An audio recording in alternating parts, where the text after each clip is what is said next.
আমি আপনার সৌদি আরবে আসছি হচ্ছে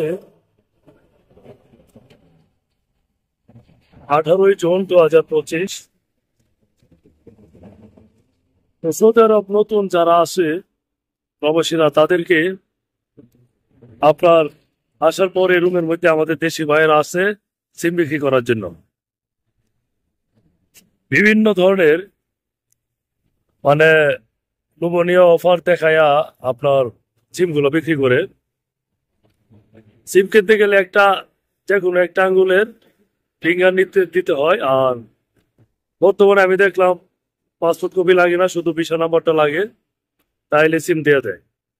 এরপরেও অনেকের সিম কেনার পর আপনার দেখতে পেলাম আপসের অ্যাকাউন্ট খুলে ফেলছে, ওটিপি নিয়ে নিচ্ছে, আবার নাফাত অ্যাকাউন্ট খুলে ফেলছে, ওটিপি নিচ্ছে।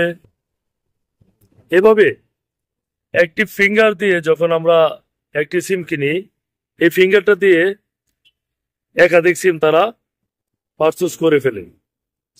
পরে বাকি সিমগুলো কি করবে না, বাকি সিমগুলা যারা অবৈধ প্রবাসী আছে তারা কিনবে, যাদের আকামা নাই, ভিসা নাই, তারা কিনবে, তাদের কাছে বেশি দামে বিক্রি করবে।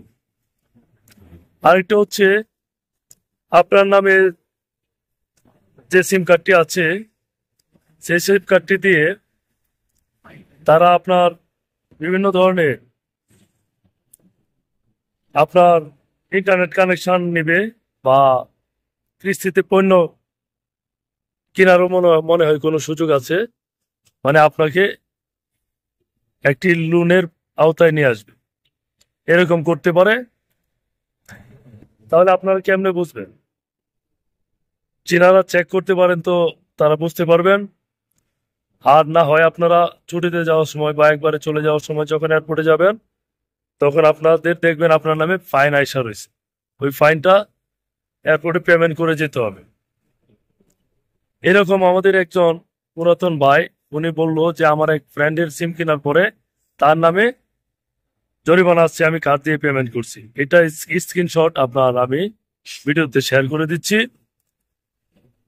আর যে আপনার নামে যে লোনগুলো হবে বা ওয়াইফাই কানেকশন ইউজ করবে সিম কার্ড দিয়ে, এই যে টাকাগুলো আসবে জরিমানা, এগুলা সম্পূর্ণ আপনারই পেমেন্ট করতে হবে, অন্য কেউ পেমেন্ট করবে না।